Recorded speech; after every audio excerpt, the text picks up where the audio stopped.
Good morning, everyone. Thanks for being here. Hope you're having a great morning already. I'm Craig Turner, President of World Trade Center Buffalo Niagara. We appreciate you signing on today for our webinar on cross-border sales.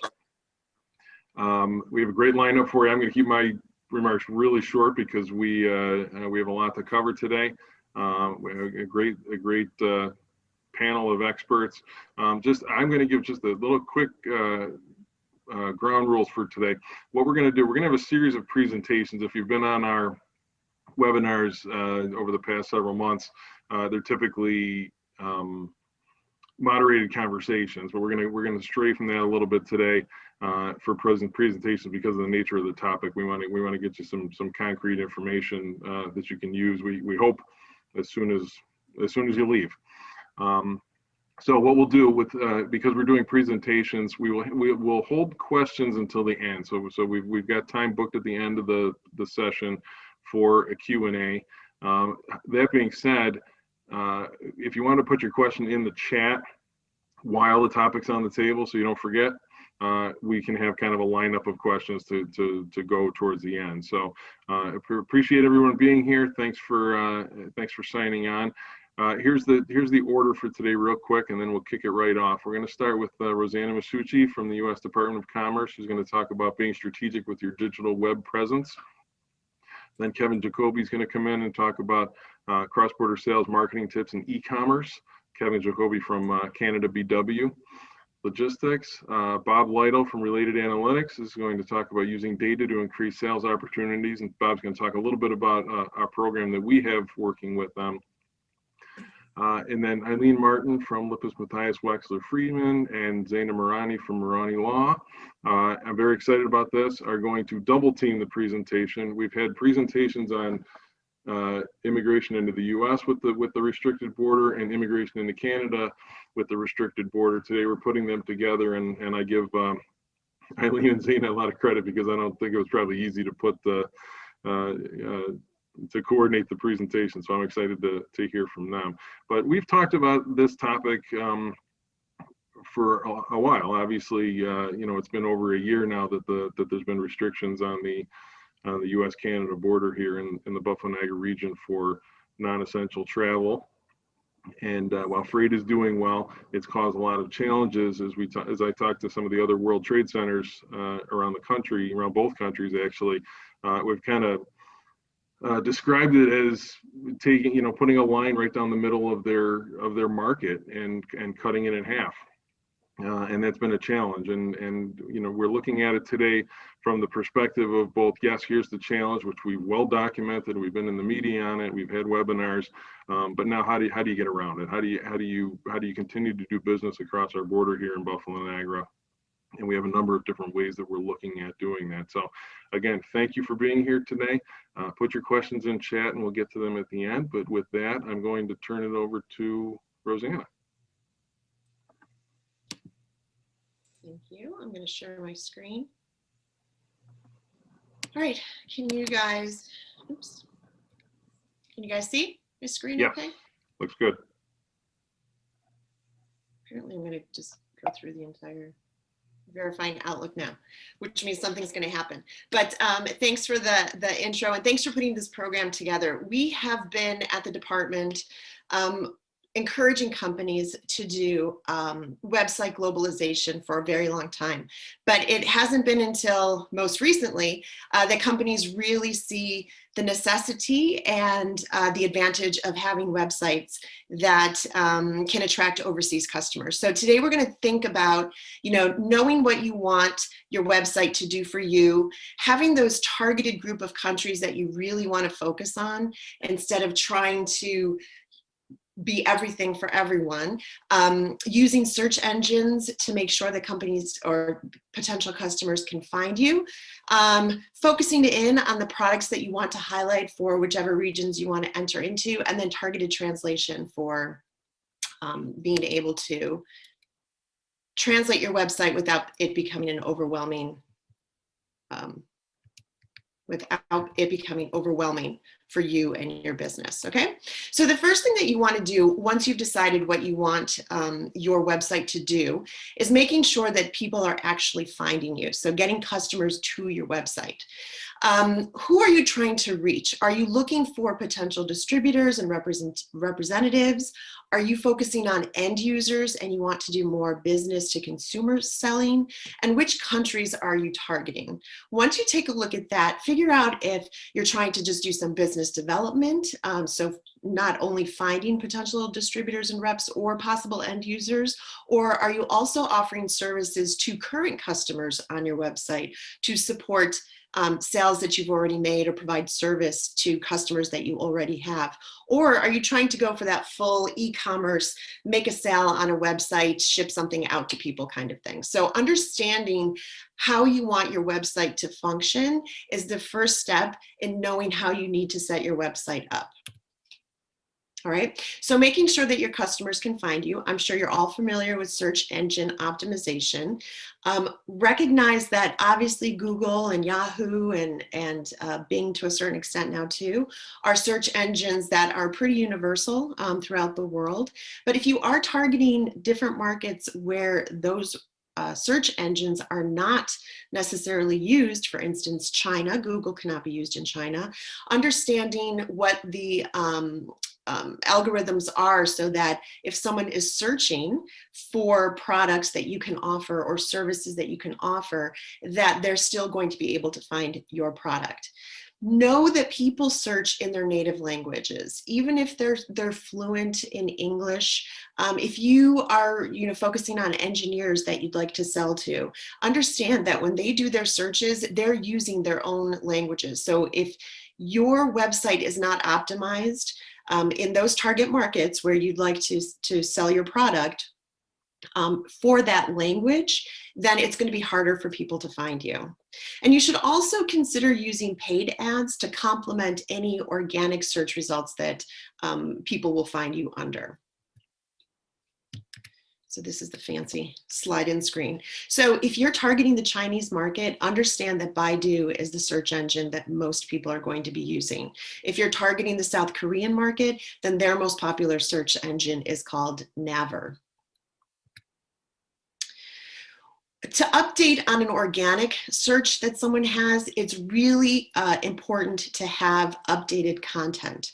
You rank much higher on search engines if you have information that really recent information. But understand that unless you have someone who is assigned, or unless it's become something of second nature for your company to continuously put information onto the website, it's actually better for you to not have things like news updates or press releases or things like that if they're not going to be updated for a long time. So this presentation I made to a small group of companies that were taking the Global Business Academy program that the World Trade Center offers. So I actually took examples from those companies' websites to kind of just show them that, if the last time you've updated anything is a year ago, the COVID pandemic, they're going to remain open, but it's still a year since you last put information onto your news. That's going to make people think that, is this company still in business? Are they still doing, what they can say they're attempting to do? So unless you have someone who is going to be updating that information, and it could be as easy as a news update or as easy as a blog or a link to a blog that is within the industry that you're trying to cover, something that will just make the information more recent. And you can see here, so this company in particular participated and sponsored a webinar on glass making, which is the industry that they focus on. So when they shared that information on their website too, and that again ranks them higher on their search engines. It not only shows, by the way, that it's a legitimate company and that it's a good partner to work with, but it also shows that they're relevant within the industry itself. So anything that you can include like that not only updates your information, but shows your relevancy within the industry is also important. All right, so just a few more examples of updating. So once you actually get people to your website based on your search engine optimization, the next thing you want to do is make sure they feel comfortable at the website and they feel like you are interested in doing business with them as an international customer. Okay, so again, it all goes back to what you want your website to do. Do you want to provide e-commerce? Do you want people to just go to that website to request more information and have an actual conversation with someone in your company? Do you actually want to quote pricing based on, you know, where the product is being shipped and the type of product that the customer is looking for? Are you looking to actually find more partners to work with in various markets? So choosing which regions you want to target. So as you create your strategic export plan, you're obviously going to want to look at countries where you have the best potential to sell your product. So based on that market research, based on that trade data that you get, once you focus and you look at your targeted countries or regions, then figure out how you can put your website to work for you in those particular countries. So making sure that if you have some translation, making sure that you have information about the products in particular that you'd like to send to that country, at least translated. Determine what your marketing budget and plan is. So in the same way that you would set your budget up to attend trade events, make sure that you have a budget for translation for your website or making changes to your website so that it appears more internationalized. If you have that money set aside, then when you do have to make some small changes here and there, it's not going to be, you know, that big of a deal. And understanding where you want your website to take you is also really helpful as well. And you don't have to do full translations, and I'll get into that a little bit further into the presentation, but you don't necessarily have to do a full translation of your entire website because that can become pretty costly. Sometimes you just want to do some targeted translations specifically for the products that you want to sell in the specific countries that you're looking at. One other thing I wanted to mention is if you are doing website translation, there is money available through Global New York through their Dept program. Website translation is one of the earmarked topics that they have, where if you work and get your site translated or get parts of your site translated, you can get that money reimbursed from Global New York as long as you go through the process and apply for the Dept funding for that. Internationalizing your website to prepare it for localization. That is basically making your website as basic and as simple as you can, so that if you have a partner in another country that wants to do something with the website to attract customers within their particular country, it will be very easy for them to make some subtle changes to localize the website for their particular regions and for their particular customers or potential customers.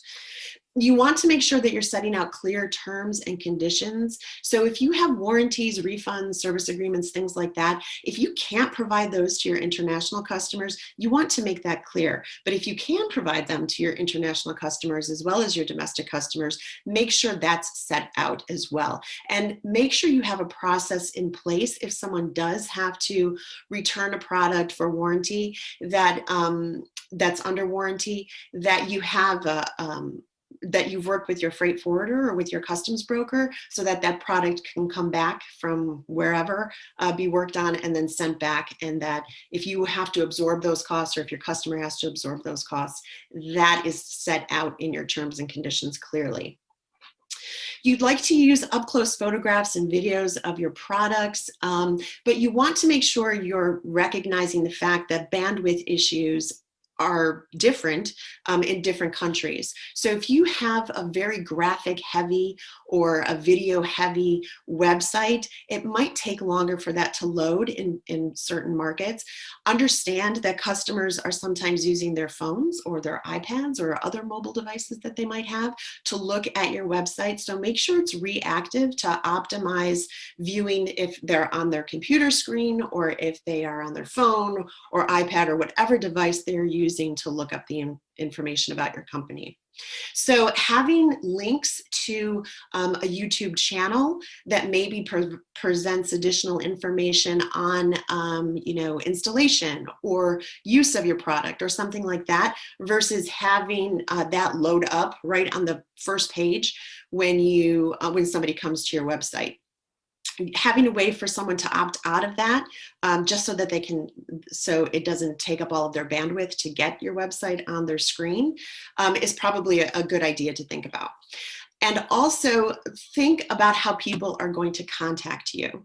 You should always have either your toll number listed, or if you have a Skype number or something like that, have that available, so that because when you have your 1-800 number, that will work in Canada in some cases, but in most other cases, that number doesn't work for international customers. So make sure you have an alternate way for them to contact you.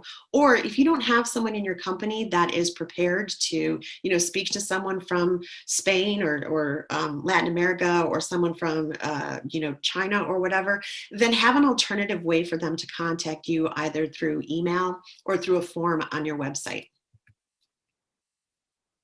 So now to get into the translation options, it is very expensive, as I'm sure some of you know, to do a full translation for all languages in the world for your website. And it's not necessarily the smartest way to move forward. So consider micro translation services. And this is something that is offered by translation companies, where you only focus on specific pages for translation instead of your whole website. And you only focus on, a specific path that you want your international customer to take to get to the products that you will offer to that market, to the warranties that you would offer to that customer, and to, who they can contact if you have a partnership already established, in order to purchase from you.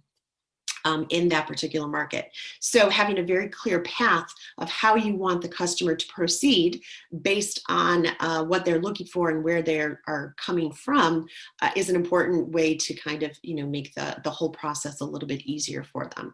And one way that you can kind of figure out what that path would be is to look at the analytics for your website to see where are potential customers currently clicking, from which countries, what products are they looking at, and then focus on just translating those pages in particular.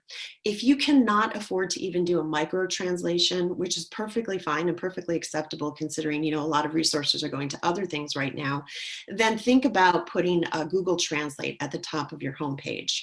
You might even want to do that if you do have some pages translated into different languages, just so people coming from other countries can still have the option of getting a translation in their language as well. All right, so this is an example here. This is a local company in Western New York, and they have listed right there, so select which language. So clearly they are targeting the Chinese market, Germany, Japan, and Latin America, Spain, Spanish-speaking markets, which is great. One thing that you might want to take a look at is actually using that language as your options. So obviously if someone from Germany is looking and they'd like to have it translated, we're assuming at this point that they understand that German means German, and they'll click on that. But if you have, if you have the word in the actual language, that again just makes it a little bit more inviting for them to click on it. This is a great example. The only thing that I would point out here is that for the Portuguese translation, they have the Brazilian flag. Clearly, Brazil is a larger market for this company than Portugal is or would be. So sometimes when you use the flags, it limits you a little bit versus if you just have the actual language listed. All right, so obviously you do not have the budget that Google or Microsoft or IKEA has to globalize their websites. You probably don't even have the coverage internationally that these other companies have, but that doesn't mean that you can't look at their websites to get some best practice information.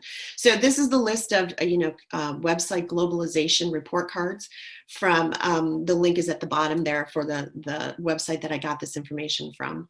So just go take a look and see how the page is set up, how the ease of use for the customer to find what they're looking for. As a consumer, you know that when you go into trying to find out information about a company or a product that you're interested in, when you go into a website, there are some parts of the navigation of a website that are very frustrating. So you want to make sure that you are avoiding those pitfalls and those frustrating parts so that your customers have the best optimized experience on your website. So the Department of Commerce, like I said, has been really focusing on e-commerce and digital strategy for a while now. At our website at trade.gov/e-commerce, we have business resources for companies, including the 5-step strategy to help you create your business's digital strategy. So just looking at your website, thinking about, again, what you want your website to do and going through this list to these steps to really optimize your ability to find international customers and really optimize your digital strategy, generally speaking, even with domestic customers. So this is the information about digital strategy and, preparing, are you ready to sell online? Now, I should mention that this is focused in particular on e-commerce websites. So companies that are actually, have e-commerce capabilities and click and buy for customers that are coming to their website. That's really what this is, this particular aspect is focused on for the digital strategies. We offer information on service providers for different parts of your digital strategy, including, marketing, making sure your website is secure, especially if you're accepting information, payment information from anywhere, including overseas. The best online payment resources, logistics for e-commerce, different marketplaces that you can become a part of based on if you want to sell business to consumer or business to business, the legal and the regulatory issues that you have to think about, and the back-end technology, including website development and the software that you would need on the back end to make sure that everything runs smoothly for your e-commerce website. We also offer a website globalization review gap analysis. So that basically is where I would take a look at your website and just offer you some suggestions on how you can make it more international, how you can attract more international customers, just some, subtle, really focused on the front page, right? Really focused on what people are seeing, the front-facing information on your website. I don't pretend to have any technical expertise, but we do have a separate part of this website globalization review through a third party that provides SEO optimization tips. So if you don't care what my analysis is, that's fine. But I would recommend maybe we're doing a website globalization review just to get that SEO analysis from that third party that we work with. And I believe the cost, if you're a small company, I can't read it, but I think it says $100. And if you're a medium company, it's $300. So that's obviously based on the size of your company, and I'd let you know that beforehand where you fell in that spectrum before moving forward with anything. So just to round up recommendations, you don't have to do a huge website overhaul. You can really just make some small changes that will make your international visitors feel more at home. You want to be clear and concise with what your customer service options are and your shipping policies are for foreign customers. So understanding that if you have two separate policies for domestic sales versus international sales, that is very clear on your website. Consider the pages that need to be translated. You don't have to do a full site translation. You might just want to focus on particular products based on what you want to sell in a target market. You want to have multiple ways, and you want to make it easy for your international customers to talk to you, again, through the phone call options or emails and things like that. And always, always, always look at your analytics to see what is happening right now on your website, and for future planning on changes that you can make to make it more accommodating for international visitors. All right, don't try to take on the whole world. You're going to get overwhelmed, and then you'll end up doing nothing. You want to use research and data to be strategic with your country selections. Don't do something on your website that is not in line with what your overall export strategy is. You want to make sure those two things are working in tandem. And make sure, or consider, I should say, setting up a tier-based system for business development. So like I said, do some micro translation for the markets that you specifically want to target, but those second tier and third tier countries where you're not necessarily going to actively go after the market, but it wouldn't hurt to get some business there. Try the Google translation up at the top of your page so that they can still translate your website, those customers in those potential second and third tier countries. And I mean that in terms of what you're focusing on, not in terms of their status in the world. And then you want to use available resources to find and to vet potential international partners. And that can happen through my organization, the Department of Commerce, or through the World Trade Center, or through Global New York. We all have resources to help you vet potential international partners to make sure that you are developing business relationships with companies that are worthy. So here's my contact information.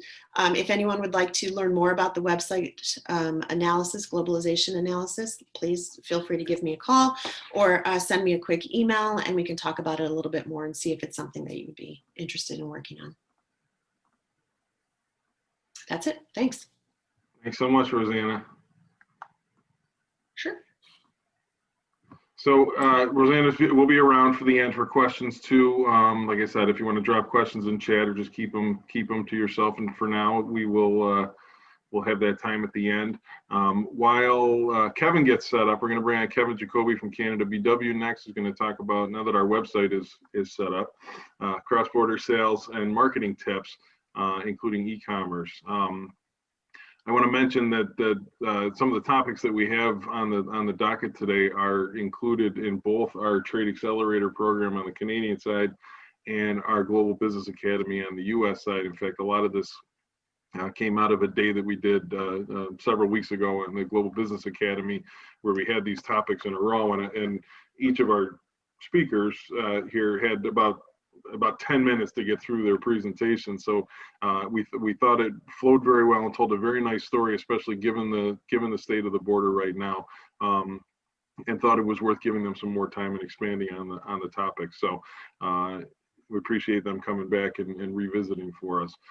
So Kevin, you're all loaded up here. I will turn it over to you, and thank you. Thanks a lot, Craig. Good morning, everyone. That was an amazing presentation, Rosanna. So I'm going to try to build on what you have talked about. So getting your website, figuring out where your target is, and I'll try to help with a bit of the crunchy bits. How you, for e-commerce, how you're going to do the fulfillment and the questions you'd be asking yourself. My approach to this is I can't give you direct answers because everyone's situation is a little bit different. So what I'm trying to do is I'm trying to get you comfortable enough with what the process is so you can ask questions that pertain to you directly. So CanAm BW, we're a 3PL warehouse. What we do is we help clients either do business to business or business to consumer. We're located in Canada. We have 2 locations here. And we deal with moving goods in and out for production as well as for fulfillment services for both companies that are in our community, as well as companies that are strategically positioning themselves here to have better access to the Canadian-US market. So a little bit about e-commerce and why it's important. I'm also a member of our South Niagara Chambers of Commerce, and I know how hard this last year has been for people. Our friendly local stores and that have the storefronts a lot of them have closed, be it here in Niagara or even in the US. And they've had to figure out ways of maintaining those relationships. Some of them were lucky, they already had websites, others didn't, so they were starting from scratch. But I found this information online from marketer.com, which really shows significance. When I originally did this presentation or a similar one a couple of years ago, there was a steady increase in e-commerce. People are getting more comfortable with going online and buying things, be it from Amazon, from eBay, from other platforms, and directly from companies themselves from their own websites. Obviously, this past year, we've seen a lot more people going online and purchasing things that they don't normally buy. We start seeing people start buying their groceries and other consumables that normally they would just go down to the local shop to do.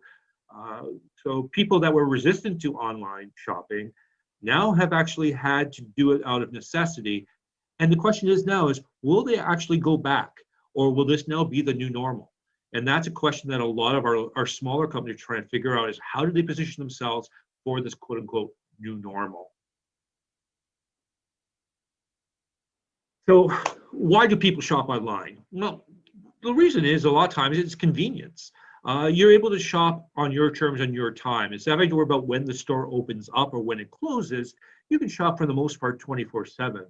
Also, you have the ability to compare prices by having multiple windows open up and just taking a peek at different places, seeing what they're offering. And a lot of time, because they don't have the requirement of having staff situated there, having a storefront, their prices in that don't have as much overhead expense in those circumstances. So it gives them an ability to do those situations. So a lot of the reasons why people are doing it is the idea of convenience. So the question is, how do you position your product to be convenient for your customer to purchase and to fulfill those transactions? Next question would be then, you get them to your website, and Rosanna is going to help you there with this setup and optimization so people find you. Now the question is how do you actually get them to press purchase, press buy, and what is stopping them? So when people are polled on this, and again, this comes from E-commerce Basics. This was a great article done by Tom J. Law. It's the extra cost. So the question is how you position your product. You might have a great widget for sale for $2, but when they go to do the closing, all of a sudden the shipping and handling puts it higher than your competitors, or is just a bit of a shock factor for them. You have to make things as simple and as easy as possible for your client and as transparent as possible for them to see that there's a value added. Amazon is a hard competitor for many of us because they say, quote unquote, free shipping with Prime or next day delivery with Prime. Most of us don't have that luxury or that opportunity. And working with people like Amazon, we're not able to initiate that because of the part of our margin that goes to them for storing their goods. And also the requirements that are needed for us to keep our goods in their warehouse with their contracts. So we have to figure a way of making sure that we compete at a level that allows us to maintain our margins, but also be competitive in that market. So what do you need to sell online? Well, you have to figure out what your strategy is going to be. So for yourself, your website was an online store. So, or you register with a partner such as Amazon or eBay or another platform where you put things up and use their optimization. There's pros and cons for both of them. So if you're going with your own online store website, it gives you control of your message. You have more personality that you're able to actually portray by having your own website. You also don't have to pay a fee for the sales on someone else's site, so you maintain all that margin yourself. However, you have to maintain it yourself as well. So either you have the skill set or a person on your team has the skill set, or you're paying someone to do that. And also you need to have some way of driving people to the website itself, be it that you're part of a community, so such as a Discord channel or a hobby channel, depending on what your product is, or as Rosanna suggested, the idea of sponsoring trade shows or blog posts that puts you in a position of pivoting yourself to being an expert in that community. Your other option, of course, is going with people like Amazon, eBay, Etsy, whatever the case may be. They have built-in search tools so that you're able to be seen a lot easier. So consider that equivalent, the idea of, for example, having a pasta sauce in a grocery store. You're up there alongside all the other competitors. So people go to the right aisle and they get a chance, and you have the opportunity to make that sale based on your packaging, your price, and your availability for that market. There's also programs on there for you to be able to do sales or promotional opportunities too. Again, buying those opportunities from those sites. The downfall is that you do have restrictions on what you can do, what you can sell on those platforms, how much of the margin goes to them, and also your ability to fulfill might also be one of the terms of agreement with those websites, either that you ship directly out or that you have product available in their warehouses. Having clients that use both their own websites as well as these fulfillment centers, some of them have strict penalties if all of a sudden you have materials that go out of stock without giving proper notification. So you have to be very careful when dealing with these and make sure that you're at the right size or the right sophistication to be able to go onto these different platforms. Next question, of course, is figuring out what your pricing strategy is going to be. So it's not only the idea of where you want to place your margin and position yourself in the market for your rate, it's also the idea of how you're presenting those prices to your client. Is shipping included for yourself? Are you offering a flat ship rate for your products? Or is your rate based on carriers? There's a lot of different ways and a lot of different modules out there. I have CanAm. We also have a small little hobby company myself called 6 Squared Studios. It's a little company I do on the side, which basically does customized terrain and products for tabletop gaming. Nerdy, I know, but that's what I do on the side. So when I tried to figure these things out, I had to figure out how I was going to position it for my website. So for me, I wasn't in a position where I wanted to do shipping included, but I do have ability for doing rate based on carriers, so Canada Post for myself, and also a free shipping option if they buy a certain amount. For myself, it's over $100, you get free shipping in Canada and the US. The way I figured that out is I figured out my margin on my products, and then I came up to a price where I could push people to that level and realize that I could absorb the cost of shipping in there for myself. Because even when Amazon offers free shipping with Prime, it's not free. There is someone's paying for it along the way, and it is going to be the consumer. It's just how they present it to people, so they think they're getting a bargain or a value for pressing that buy button. And that's the type of strategy you have to figure out, because you don't want to get people interested in your product, happy with the price, and all of a sudden they abandon that cart at the end because there's additional charges that they weren't prepared for or are not willing to add to that value. The next question you're going to need to ask yourself is, what am I going to be shipping it in? So is my product friendly towards shipping? So the idea is, I'm going to have to put my product in a box, or is it already in a box that I can then stick a label on and ship out safely to my client? You're going to have to figure that out. Again, for my company, I have 3 sizes of boxes that I use. Sometimes those boxes are a little empty when they go out. Other times they're packed right full. I chose these box sizes based on recommendations from an article I found on Amazon. Because if you notice, when you receive things from them, you'll get a little widget inside a huge box. It's not because they don't care, it's because it takes less energy for them to store and ship certain size packaging, and it makes more sense for them to limit their size of the packages rather than from making sure everything fits just right into those boxes. And that's just an optimization strategy that they've developed.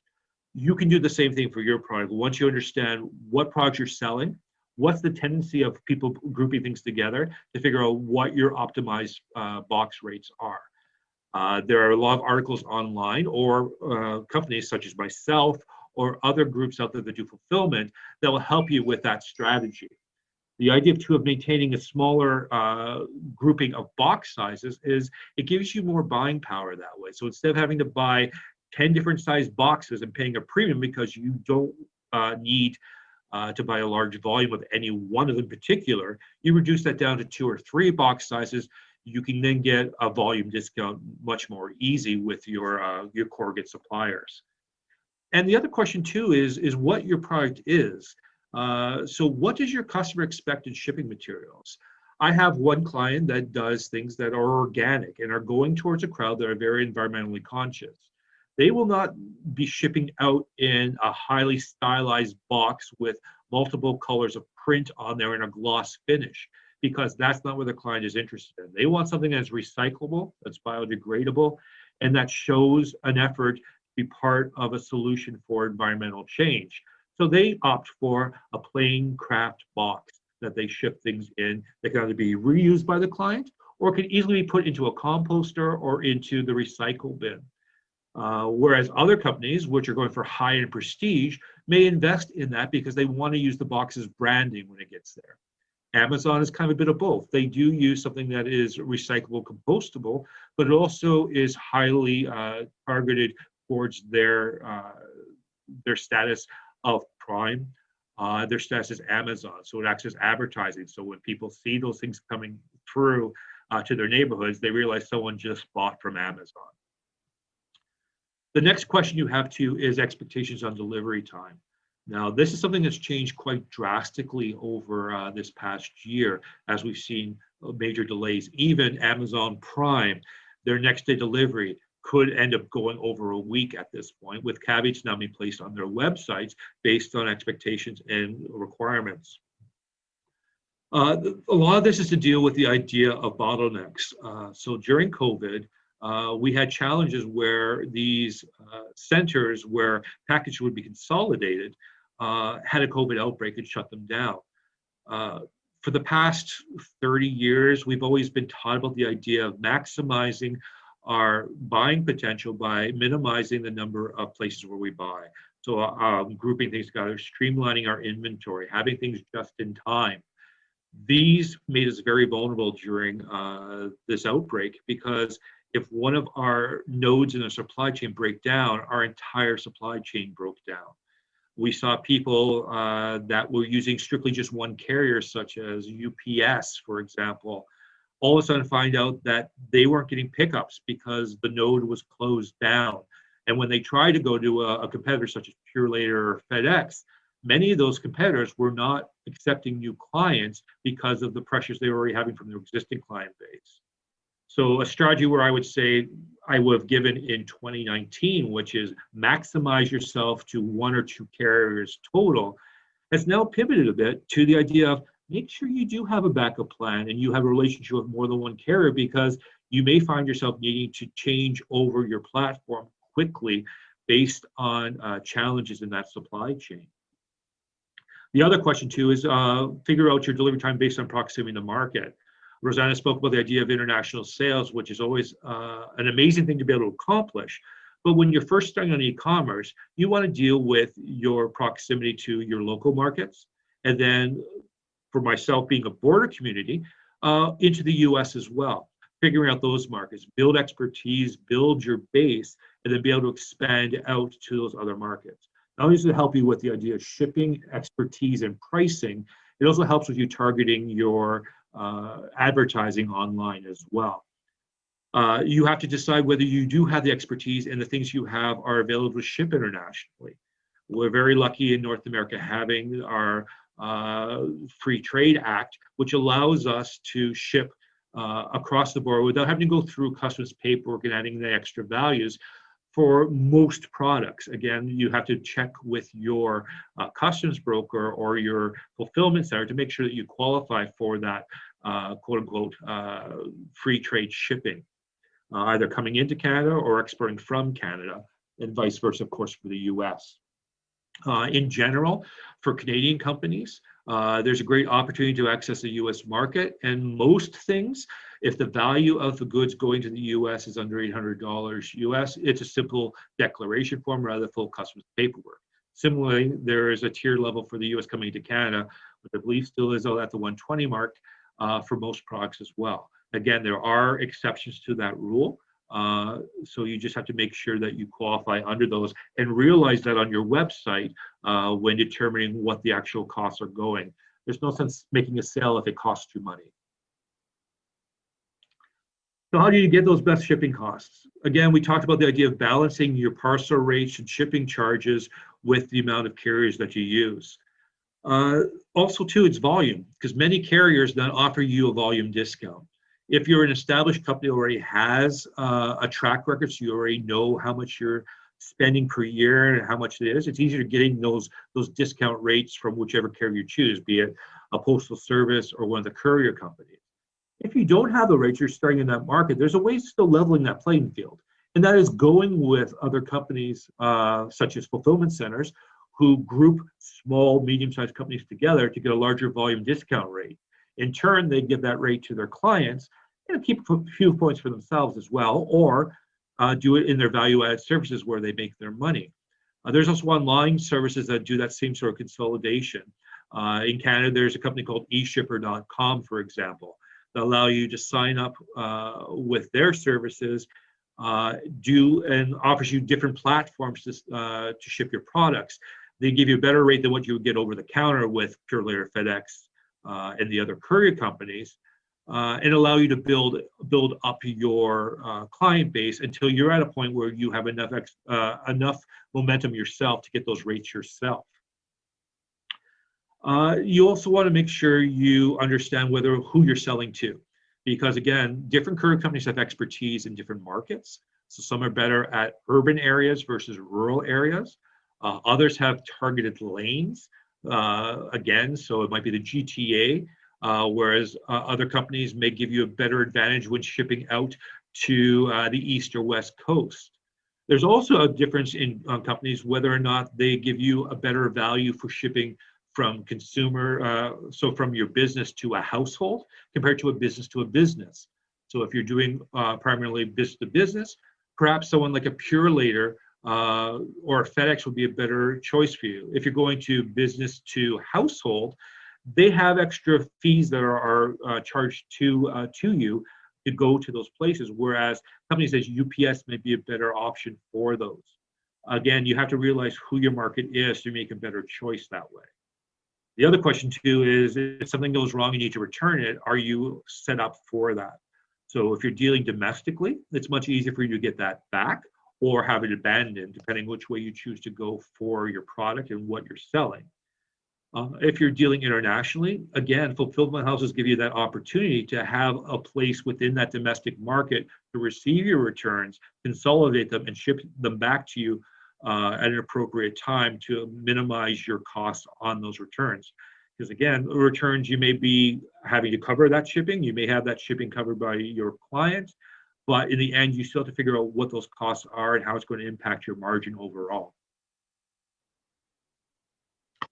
That's basically where I'm going to leave it, because again, this was an overview for you on the questions you need to ask, and I'd be happy to talk with anyone individually about what their goals are, so that they know when they're going to their courier company of choice or their postal delivery of choice, or even their corrugate supplier, that they know what questions to ask for themselves. And of course, we're also happy to work with them directly. But again, that's the information that you need to be looking at, especially this day and age where you may have to start pivoting to a more online presence, how to make sure that you have the support structure set up so that once you get that sale, you're able to fulfill it either yourself or tag someone else in to do it for you. Thank you very much, folks. Thanks, Kevin. Appreciate it. We'll get Bob all set up here.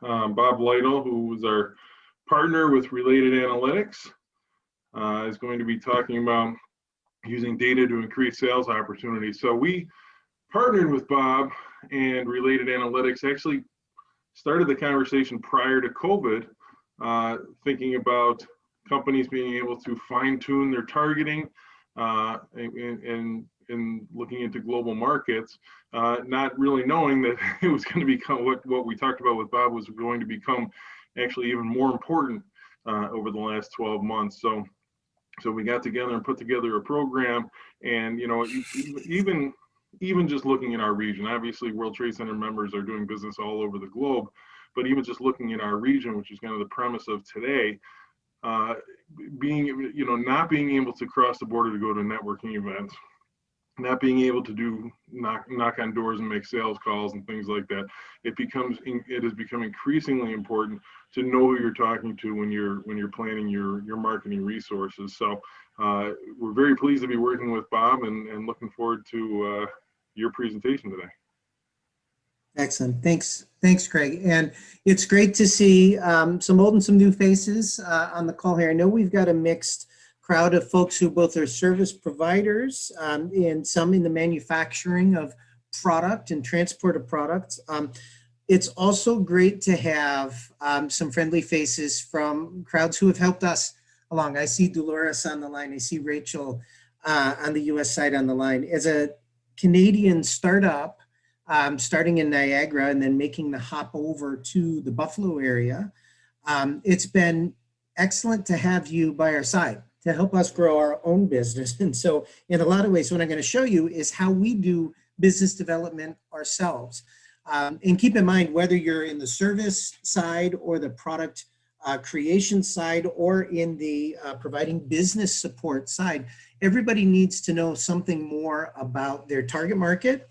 And no matter how much digital we want to be, relationship is what drives the final sale, the final connection. And so the Trade Data Program, Connect program, was put together, really Craig's idea, not mine, to say, Bob, you've got this really interesting linked data about businesses from everywhere. How do we put this in the hands of our WTC folks?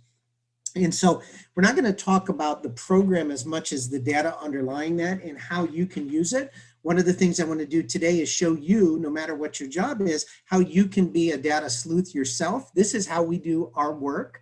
And you may pick up some interesting things from it. So very, very briefly on our company, we are a data company focusing primarily in business information and in the public domain. So information that if you are wily enough and know where to look, you can find yourself in many ways. And so we grab this public information, we often merge it with customer data, their own data, and then we analyze it. And now you've got something you can take action. Maybe it's lead gen.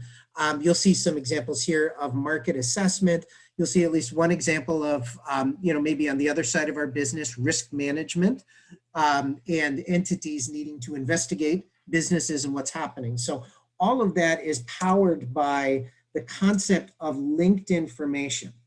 And what we did when we started this company was to set about to index every business in Canada. And we accomplished that, I believe, in 2017. We've since moved into the United States, and now we're a fully global company where our business data is showing linkages between companies. So it's not just the business and who is the business, but who else are you involved with? Who's in your market? Maybe competitors, maybe partners. In some cases, I know we have a few accountants and lawyers on the phone. Who is your service provider? Can I figure out your accountant through public information? And a lot of that data is available and can be highly helpful for people to understand more about their market. So I'm going quickly here so we can get to the kind of show and tell. What we do, and you'll see, by the way, this bronze, silver, that's the WTC program. We're not talking directly about it. If you're interested, talk to Craig and Ashika about how you guys can use the products. But fundamentally, business registries, government registries, grant information, assessing things from the public sphere. We'll look at different ways later on in this presentation and how you could go and grab data from publicly available sites and information, and how do you make use of it. All the way through things that we call curious or a little bit surprising. How do I find manufacturers that can buy my product? Well, let's go look at hazardous waste certifications, because maybe my product is something that is used to help in that particular mechanism. I know we've got folks here in the waste disposal industry on this call. The concept of how do I find trucking companies that are delivering product that might have interesting or interesting sales opportunities for me. That's the kind of stuff we would look at, bring it all together into a single space, and that's what our data does. What we give folks an opportunity to do is look at our data in real time. I'm just pulling up a couple of different examples. You can see how businesses are shown in red and addresses are shown in green. and other facts or information might be shown in different colors. What's important to understand as we go through this demonstration, everything is connected to each other. So if I go here and I say I'm going to take a set of random companies, pull them out through my database here, and I'm going to go and say Lids International, and I want to go and find out what this company is about, who they're connected with, and who their business owner is. Someone owns this company. This someone is located in a particular space. This someone has a story of their own. Maybe we know more about this person in where they live or where they're from, right? All of those things linking and cross-connecting together can start to paint a more broad picture, a more interesting picture about your target. Let's look at our accountants. This is a list of accounting licenses in Ontario in this particular case. And I want to look at an individual and understand from their public profile, who do they work with? Who do they work for? What's the status of their license? What businesses do they provide service for? Here's Theodore. A whole bunch of different businesses that might be connected together. Each one of these businesses has a story, and again, and again, and again. So these are fun times for us to play with. We'll go into a couple more data pictures here, but the concept that we all need to think about is when I'm trying to understand an entity, a business owner, a location, a license, or a business, it's not just the one row. We think in rows and columns in Excel, oftentimes by a database. It's really about who do you know, where are you connected, where are you linked up, that can sometimes present maybe the more interesting story. So back to the presentation, what we've done in the WTC program has been to make a variety of our tools available to WTC customers and partners. I will tell you some on the call here, we work with chambers of commerce and business service centers in Canada and the US to help them help their clients with the same thing. So we give folks access to a tool called Diligence, which is co-branded for the World Trade Center to allow them to search in a portal, here's a business. Now, I told you that we sometimes deal with investigations. This happens to be for a company called Dun & Bradstreet. It's one of our big partners, and they co-brand this so that people can search companies to find ones maybe that have maybe some other, this is not for sales, obviously, but other information that would be helpful to know about a given business. So we'll show you this tool and product in a second. Finally, at the top level of the WTC program, and really where we spend a lot of our time, is doing analytics about the businesses themselves. Maybe you're presenting that information internally or to a stakeholder at some level. Maybe you need to build a model or work more deeply on which are the best companies to work with. What is my best marketing strategy for these companies? So understanding things en masse and bringing them all together then becomes an analytics play as well. So that's the program. What I want to show you, and take a step back for a second, is how you can use data to accelerate your business sales. And all of us, no matter if you're an inside player, an external player, we're responsible for some level of relationship and business development, and you all need to find data to do it. Here's how we do it.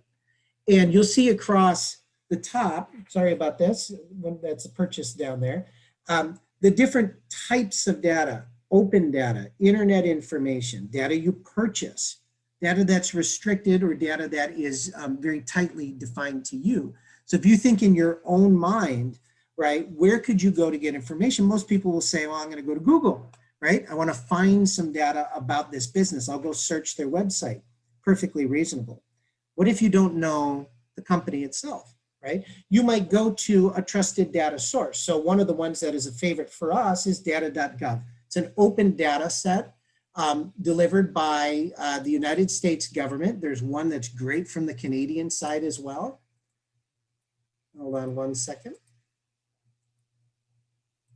Have I lost you guys, or are you guys still here?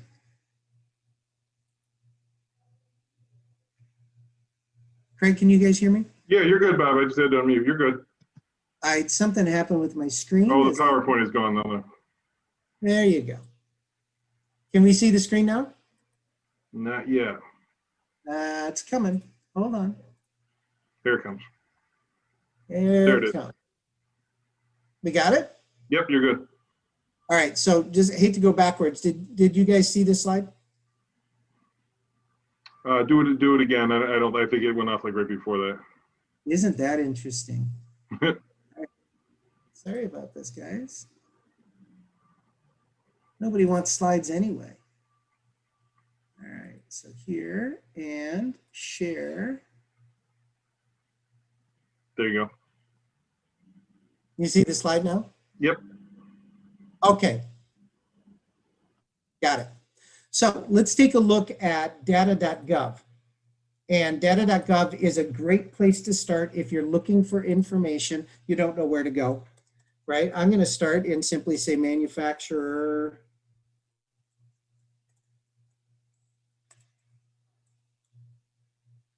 list, right? 87 data sets found, everything from list of classified national park list, designed for the environment, better brakes. So that's interesting, right? We have an automotive manufacturer, I think, in our list today, or so folks that do machine tools. So who makes brakes? Maybe there's a program, it looks like it's in the state of Washington, for companies, auto manufacturer, or parts manufacturers that make brakes. So I'm going to go and download this file.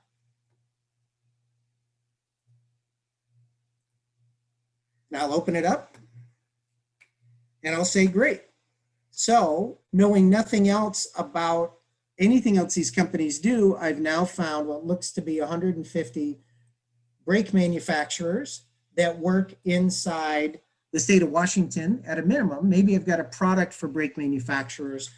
Maybe I sell solvents or abrasives or machinery for brakes or folks that do machine tooling. So here they are. Now, some of these you probably know, Bosch. Some of them you may not know. So how might you normally do this, right? You'd go and find one of these companies and you'd say, I don't know anything else about them. So I'm going to go and ask Google, what do you know about these folks? AMS Automotive, right? I'm going to take the LLC off here. And I think there it is. There's AMS Automotive. Hey, wait a minute. This is a great company. I really would like to work with these folks. Okay, so how do I get in touch with them? Well, let's go to the Contact Us page and let's see if they've got a phone number, right? It's one way to do it. And that's frankly how a lot of us go and drive towards our sales. What if I need to know a little bit more? This is where you would step into a tool like the Diligence product and you would go and search for AMS Automotive. I don't know where they are at this point, so I'm going to just say that they're in the USA. If I searched them on Google, I know that they're actually in Missouri.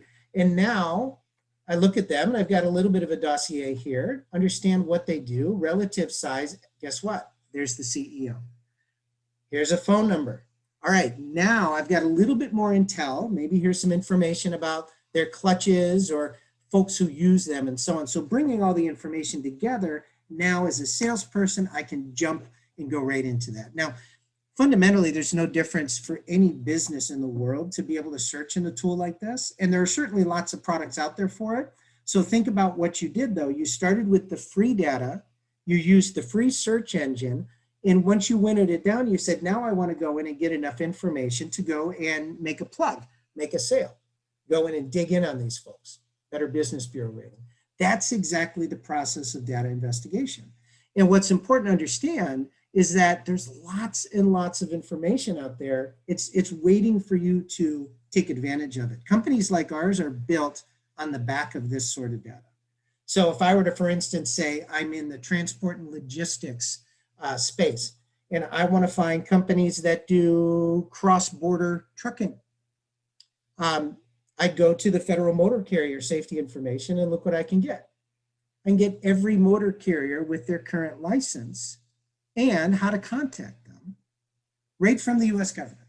And by the way, since you have to have a certain sort of license to go cross-border, it also tags all the companies that do cross-border shipping, right? Or cross-border transport, I should say. Right now, the problem sometimes with data is that you're going to download this file, and if you ever decided to download it, you'd see it's 350 megabytes of nasty data that's tough to work with. Companies like ours specialize in kind of making that a little bit easier. But if you can use Excel, you can figure out how to open a file like this and open it up within a tool that will allow me to actually process and do something with it. So now I can see there's the company, right? There's a DOT number, there's the person who owns it, and then here's the firm and some information about that firm, their address, sometimes their phone number. You can plug that back in. So being a data sleuth takes a little bit of effort, but if you've got a tech department or you have a marketing department, oftentimes those folks have exactly the kind of skills that you need to, for instance, open a file like this up in Excel and process it.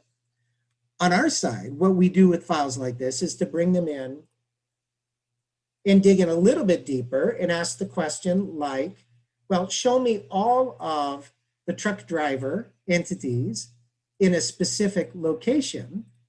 I'll just go and grab these guys here and say, here's a list of companies with the number of truck drivers that they have. Oh, it's a landscape property maintenance. You have to get licensed for that too. Okay, here's a New Day Construction. Let's dig in and find out more about them. Here's our contact information. This is the kind of linkages that you do back and forth. But remember, it all started with an open data source, a public data source. And what's key to understand is that this stuff is in your hand today. It's just about you taking some time to figure out how to use it. And in some cases, it's efficient to call Craig and Ashika and say, I'd like that Trade Data Connect program. You guys can make it easier for us. Right? So let's move on to a couple of other data types. So that's kind of this open and public. This data is free for use. It's intended to be used the way that we're using it. Let's go to internet sites. So I went and did just a Google search and said, find me auto parts manufacturers, right? And I found this particular link. Unfortunately, depending on your point of view, it's a PDF, right? This is great. It's a little bit older, but the concept, top suppliers in North America, Europe, and the world. Boy, I love this, right? And they give me a list, and here's their global automotive parts and all this other data. And you go, this is wonderful. Now I've got a phone number, I've got all this other information. This is why they put it out there for contact. If you wanted to do this en masse, you might need to use a different sort of tool, right? In the end, one of the things you can know very well is if you were to take all this data and just try to copy it and try to put this into Excel, if you've ever tried this before, you get a big old mess, right? And so one of the things that you want to lean on are tools that can help you process PDFs. There's several out there that would allow you to take this data and put it into a form that might be a little bit closer to what you need. One of those, if you're interested, is a tool called Tabula. And Tabula is a free tool that will take any PDF and allow you to say, please try to grab that data out and give it back to me. All right, it's an open source tool that actually forms the basis of a lot of the work we do for the Canadian government in gathering data from PDFs. So if I were to come here and take a look at this exact same PDF, we named it Top Automotive, and I import it into a tool like a Tabula, it's going to go and give me page by page a look at that PDF and allow me to go and attempt to extract it. It's never perfect, but it gets you a lot faster than retyping.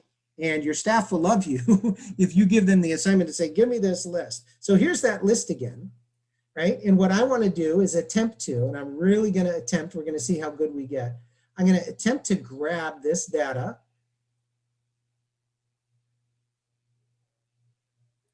and try to extract it. And look what it's done. It's given me that same list of companies, more or less, exactly how I would want to take it, pull it out, massage it a little bit, drop it into Salesforce, or drop it into Microsoft Dynamics, or whatever your CRM is. So, you know, being a little bit of a data sleuth is helpful when you have some tools to do it. The tools we use every day in our company are Excel, tools like Tabula, and some other ones. This is not the full job. Obviously, there's a lot more to do for it, but take a PDF, throw it into a free tool, extract the data, and make some good with it. That's the whole point of the new world, the new economy of having internet data. And all this stuff is readily available for you, and it's stuff we'd love to help you with if that's a need for you. So when you think about the power of information, it comes down to knowing what you're looking for, right? One. And for you, if you know the name of the company, you use search engine tools to go find the company and you're on your way. If you don't know, then using great search tools or mechanisms to go and find follow-on information. And sometimes going and using clever data or curious data. So I want to take you back as a final step to this FMCSA, right? Envision that you're in a completely different place and you need to gather data on companies that are using hazardous materials or companies that represent a risk.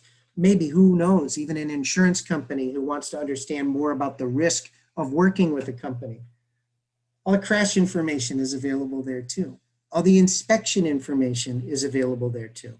So as you kind of go through your process of understanding where to find information on the companies you want to contact, don't just think about names and addresses. Sometimes you think about, how do these folks operate? Where do they exist, right? What kind of buildings do they have?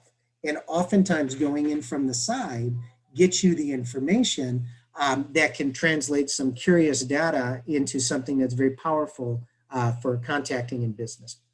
So that's kind of the wrap. What I wanted to inspire you, if I can, to do is to spend a little time dreaming up, how would I go and find that next person? What kinds of things do they get involved with? And then from there, every one of those can be translated potentially into a data set that is already available and it's just waiting to be tapped into. And so with that, I think we're done on this one. What I'd like to do is invite you to contact Craig and Ashika at the WTC if you're interested in knowing about Trade Data Connect. In general, we always love to answer questions from folks on the data side. So if you have any questions on that, we'll either do them later on in this call or potentially in a follow-up. Okay. Thanks, Craig. Sorry, I said thanks, Bob, but I hit mute and it didn't come back on. So thank you, Bob. Thanks everybody for sticking around. If you look at the time, we are running a little bit behind, but we want to give Eileen and Zaynah the full amount of time here. So what we'll do with questions is, and Zaynah can get the PowerPoint set up here. What we'll do with questions is we'll still be here at the end if you want to do it. Other than that, if you do have to get back to your work day after Eileen and Zaynah's presentation, then yeah, obviously Ashika and I can facilitate any questions that you have to the speakers. So with that, I'm not going to waste any more time, and I will turn it over to Eileen and Zaynah. Thank you, Craig. And thank you for using the term restriction. I did that for you. And I appreciate it. You know, there's been a lot of language around this stuff, and the word shutdown was really confusing for a lot of my clients. The borders are restricted, they're not shut down. To start with, we're talking about the U.S. land border. The U.S. land border has a restriction on it for only permitting those coming in who are essential. Those who are non-essential are defined as those coming in for tourism and for recreation. Essentially those coming in for pleasure visits. And actually we don't see it, we don't have a lot of anecdotal information because people just simply aren't coming in for those purposes, but the places we're seeing some issues or concerns are when people come in to accompany those going to medical appointments. Sometimes there's some pushback, or coming in to accompany U.S. citizens to funerals, family members, for instance. Those coming in to accompany U.S. citizens who are going to visit sick relatives. So we've seen some pushback, nothing we haven't been able to overcome, but you know, there has been some issues around those. We have also seen some additional scrutiny around business visitors. Again, most business visitors, particularly at the land border, I don't think are doing a lot of travel, but there's been a little bit of extra scrutiny on those. Very importantly, individuals can continue to file their work permit petitions and work permit applications at land border ports of entry, and their dependents are able to get dependent status as well at the land borders, in addition to through the airports. There isn't a whole lot more to say on the land border restrictions from the US, but Zaynah's got something to add from the Canadian perspective. I certainly do. Thank you for that. So like the US, the non-essential travel in Canada is restricted. So exactly the same tourism. If you're coming in, you know, for pleasure purposes, you cannot and have not been able to for over a year now. Who can come in is, you know, if you're, so there's a couple different ways to go like that, the rules are. So there's driving over, like Eileen was saying, so land border, then there's flying. So if you're driving over, you generally be coming from the US. So there's US specific guidelines, and then there's any other country specific guidelines. So coming from the US and you need to come in for work permit purposes, you can still apply for your work permit at the border like you always could.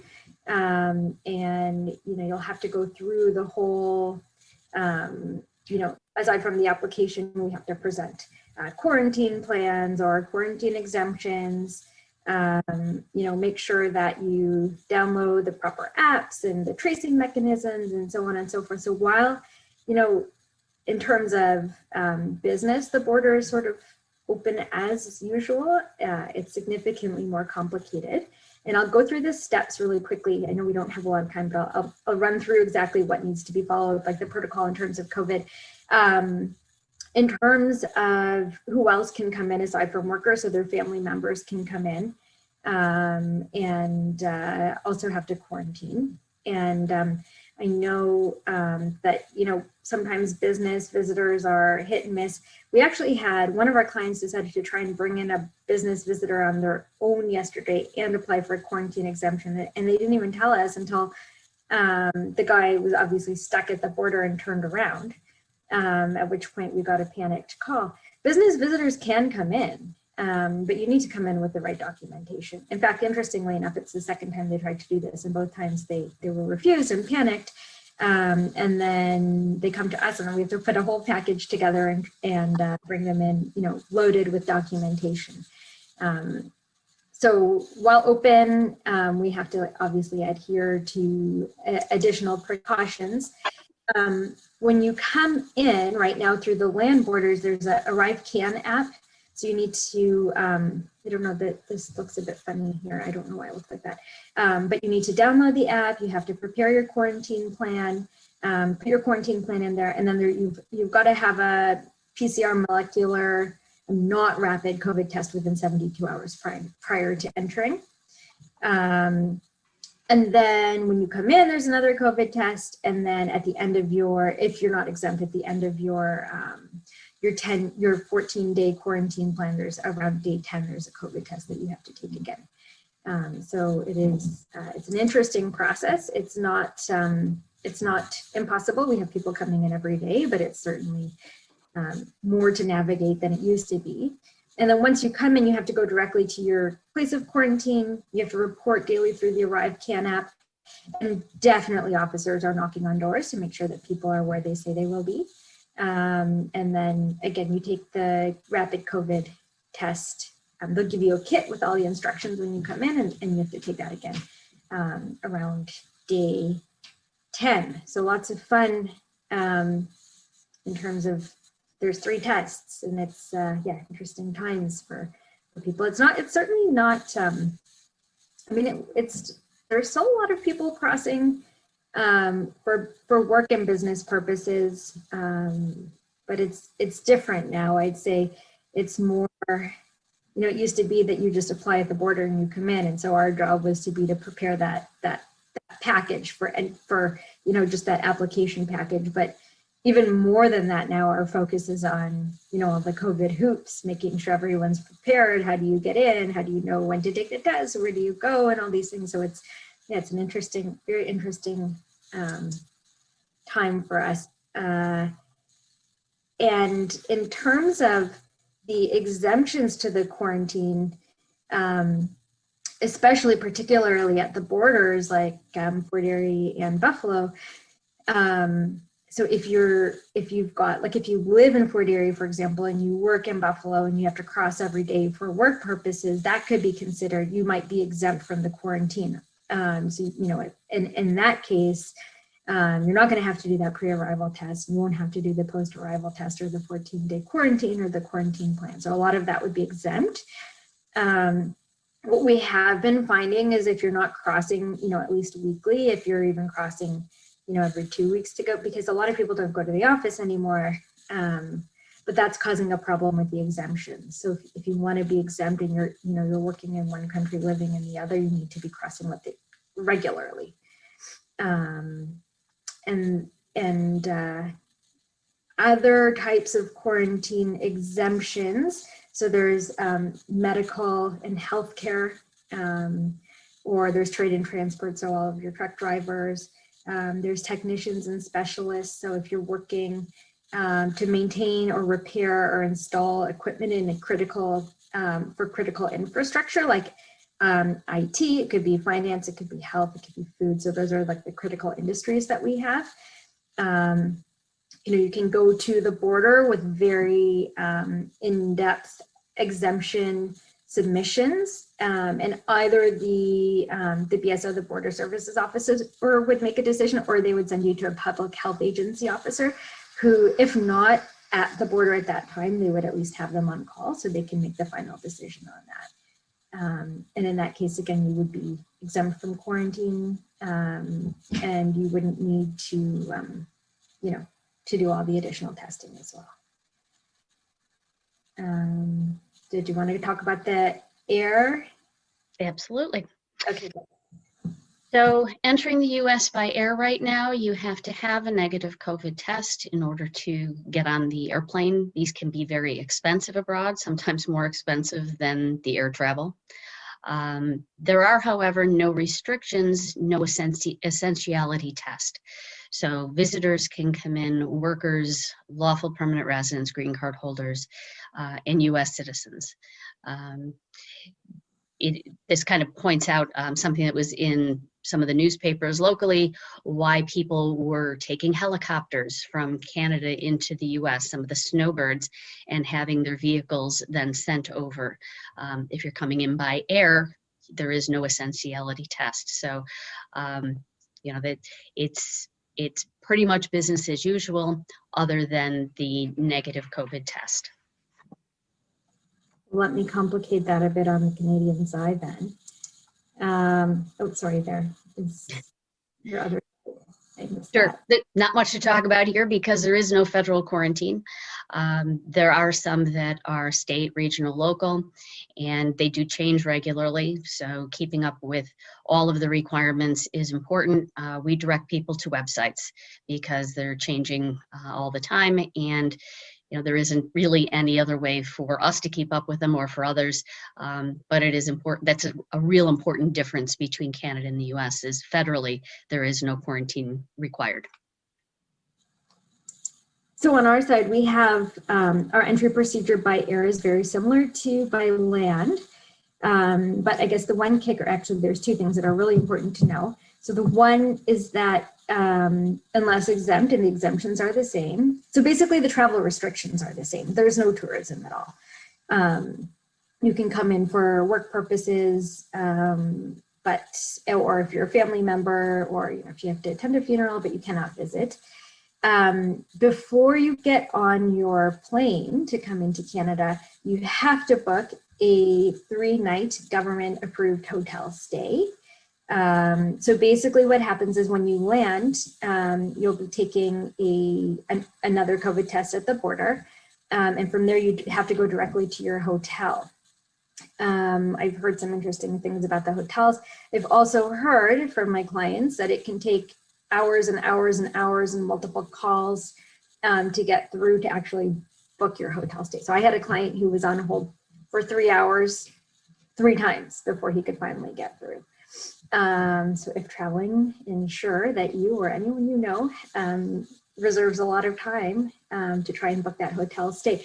You have to stay in the hotel until you get your COVID test, and then you can go to your regular place of quarantine after that.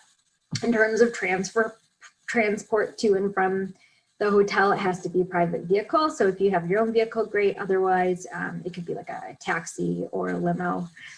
And then you have to do the same thing. So you have to go, you have to do additionally prior to leaving your country of origin, you've got to do that COVID-19 test. So one interesting thing to note is, like, if you're flying from the States to Canada, so if, say for example, you're going California to Chicago, Chicago to Toronto, it's 72 hours before that Chicago to Toronto leg. It's not the California to Chicago or wherever you may be going. So like LA to Chicago or whatever. It's not that first leg, it's the flight prior to departing your country of origin. So we've had clients have to retake them because they took them maybe 72.5 or 73 hours prior to that last flight, and they're not going to be able to leave. So that's really, really important to know. And then aside from that hotel stay, the rest of it's pretty similar. Again, you're always needing to report daily through the ArriveCAN app. There's tracing. There are, I mean, I've had people whose doors have been knocked on in those 14 days 3-4 times. So they really are trying to enforce that quarantine. So I think that's probably the most important thing that I can stress. And again, the other thing that I'd say is super important is, you know, even if you know that you're essential or you're allowed to come in and this is, you know, you fit right into the government definition, if you don't come in with the proper documentation or apply with the proper documentation, you're probably not going to get in. So, you know, it's just, yeah, it's, I find it so interesting because I find that clients are just finding it hard to grasp still. That's not as easy as it was before. And, you know, we hope that things open up and we hope we have some sort of quarantine, vaccine passport or something. What do you think about that, Eileen? I mean, it's been over a year. There's, we can hope and pray that things open up soon, although it was just extended another month. It was, and I think it'll be extended again. I don't see that there's necessarily a change in sight at this point. Yes, agreed, sadly. Did you have anything else you wanted to go through? Not me. That was pretty complete. Yeah, I think that's it for me too. I think just navigating the border is the most important thing right now. Well, thanks to both of you, and Eileen, we've had you speak a couple times on this throughout the last 12 months, and you know, one of the principles that we came up with was that there's the legality surrounding it, and can it be done? It can in many cases, but should it be done based on what you actually have to go through to do it? You know, can you sacrifice the time? Can you sacrifice the energy to actually do the needed quarantines and things like that? So thank you both for doing it, and thanks to all of our other speakers too. It is we did pretty well. Our attorneys did well here and got us right back on track. So we're only a couple minutes behind. I don't need to run. I don't know about the speakers, but if anybody has any questions, they can feel free to put them in the chat. Otherwise, we did record the session, and we'll have it available for replay later. I'll extend the offer again that Ashika and I can help connect you with any of the speakers if you have more detailed questions that you'd like to get to them. And I'll do the plug for our Trade Data Connect program that we're doing with Bob and Related Analytics. We're very excited about the program, and we think it'll give you some intelligence and information to really strengthen your marketing at these times when you don't have those trade shows and you don't have those run into situations at the at networking events and things. So with that, I'm not seeing any questions, so please keep us posted if you have any. We will facilitate them and forward them. Thank you to Rosanna, Bob, Kevin, Zaynah, and Eileen for spending some time with us, sharing your insights. Our next webinar in our 2021 webinar series will be on it's Wednesday, April 21st. We're doing supply chain workforce, looking at both the current situation of supply chain workforce development and what the future is going to hold for our binational region. We've got some great speakers coming from both sides of the border to talk about what's going on and where all of you are actually going to find your next workers. So thank you for being here. Thanks to Ashika for adeptly hosting again today. And please keep us posted with any questions you have.